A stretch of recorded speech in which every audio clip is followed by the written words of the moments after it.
हरियाणा के पंचकुला से घटना सामने आ रही है, जहां पर एक ही परिवार के 7 जनों ने एक साथ जहर खा करके अपनी जिंदगी को खत्म कर दिया। हरियाणा के पंचकुला में धीरेन्द्र शास्त्री की कथा थी। रात को ये पूरा परिवार वहां पर पंडित धीरेन्द्र शास्त्री की कथा सुनने के लिए गया था और वहां से आने के बाद वो पंचकुला के मनसा कॉम्प्लेक्स में किराए के मकान में पूरा परिवार रहता था। अपनी गाड़ी के अंदर ही परिवार ने जहर खाकर अपनी जान देने की कोशिश की और इसमें 7 जनों में से जब सारे लोगों ने एक एक करके जहर खाया तो कुछ लोगों को जो है उल्टियां भी होने लग गई थी। इसमें पूरे परिवार के सदस्य, जहां छोटे बच्चों से लेकर के बड़े बुजुर्ग तक शामिल हैं। जब इस गाड़ी को खड़ा देखा तो पड़ोस में ही किसी व्यक्ति ने जाकर के देखा कि इसके अंदर कुछ व्यक्ति हैं। जब उन्होंने देखा कि एक इंसान जो है वो जिंदा है, बाकी सब लोग बेहोशी की हालत में है। गाड़ी को जब खुलवाया गया तो पता चला कि परवीन मित्तल नाम के शख्स, जिनसे पूछा गया कि क्या हुआ, तो उन्होंने कहा कि वो कथा सुनने के लिए गए थे, उनको होटल नहीं मिला तो वो गाड़ी के अंदर ही सो गए थे, जो कि झूठ था। उन्होंने देखा कि परवीन मित्तल कांप रहे थे। तत्काल उन्होंने पुलिस को सूचना दी और उसके बाद पुलिस वहां पर आती है। परवीन मित्तल को अस्पताल ले जाया जाता है, जहां पर डॉक्टर उनको मृत घोषित कर देते हैं। ऐसे में फिर पता चलता है कि परवीन मित्तल का ये पूरा परिवार था, जो कि हरियाणा के हिसार का रहने वाला था और कुछ समय पहले ही वो पंचकुला में रहना उन्होंने शुरू किया था। इससे पहले वो उत्तराखंड के देहरादून में रहते थे। वहाँ पर टूर एंड ट्रेवल्स कंपनी में परवीन मित्तल का बिजनेस है वो चल रहा था।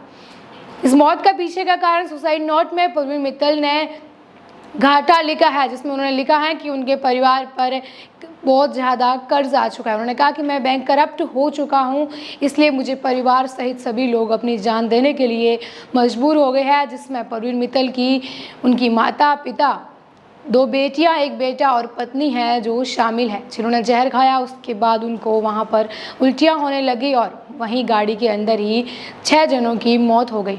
अस्पताल में परवीन मित्तल ने भी दम तोड़ लिया। इसके बाद परवीन मित्तल के ससुर वहां पर घटनास्थल पर पहुंचे, जिन्होंने कहा कि 10 साल से उनका अपनी बेटी के परिवार से कोई ताल्लुकात नहीं था। हालांकि उन्होंने अपनी बेटी की समय समय पर मदद भी की थी। उनका कहना है कि उत्तराखंड के देहरादून में वो बिजनेस के सिलसिले में गए थे और पूरा परिवार है वहीं पर किराए के घर में रहता था देहरादून के अंदर, और उनको कर्जा जो है जब हो गया था यहाँ से, जब परवीन वहाँ पर गए थे तो 20 करोड़ का कर्जा उनके ऊपर था और इसी कर्जे के चलते चलते अभी भी उनके ऊपर 1 करोड़ का कर्जा था और उनको कई बार जान से मारने की धमकियां भी परवीन मित्तल को मिल चुकी थी। परवीन मित्तल की जो पत्नी है रीना, उसकी बहन ने भी यही बताया है कि वो अपनी बहन से कुछ समय पहले सेक्टर 22 में मिली थी और उन्हें पता चला कि वो पंचकुला में आकर के रहने लग गए हैं किराए के मकान में।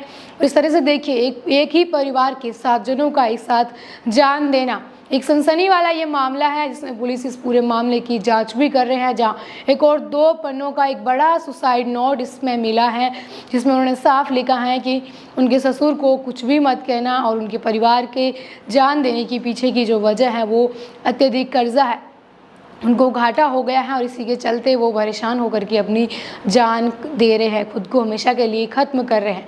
वहीं उन्होंने ये भी लिखा है कि उनके अंतिम संस्कार के लिए उनके मामा का लड़का संदीप अग्रवाल है, उसको बुलाया जाए और वही है जो उनके परिवार का अंतिम संस्कार करेगा। पुलिस ने परवीन मित्तल के मामा के बेटे संदीप अग्रवाल से पूछताछ की तो संदीप ने सारी चीज़ें बताई कि किस तरह से जो है परवीन मित्तल पर कर्जा था और किस तरह से वो देहरादून में काम करते थे, एक NGO में भी वो काम करते थे और उनकी जो गाड़ी है वो देहरादून की है और किसी और के नाम से रजिस्टर थी। फाइनेंस पर परवीन मित्तल को वो गाड़ी दी गई है कोई गंभीर सिंह नेगी नाम के व्यक्ति ने, जिन्होंने परवीन को ये फाइनेंस पर गाड़ी दी थी। पूरा परिवार अपने घर के जो किराए का मकान है उसी के बाहर गाड़ी के अंदर बैठा हुआ था, कथा सुन करके आया था, उसके बाद सबने जहर खाया है। हालांकि पुलिस इस पूरे मामले की सुसाइड नोट के आधार पर और सारी है जो गंभीरता से जांच कर रही है। अभी और कुछ इसमें क्या हुआ है वो सामने आया नहीं है, लेकिन प्रथम दृष्टया ये सुसाइड, जिसमें खुद लिखा है कि उन्होंने कर्जे में डूब जाने के कारण ये सुसाइड है वो किया है।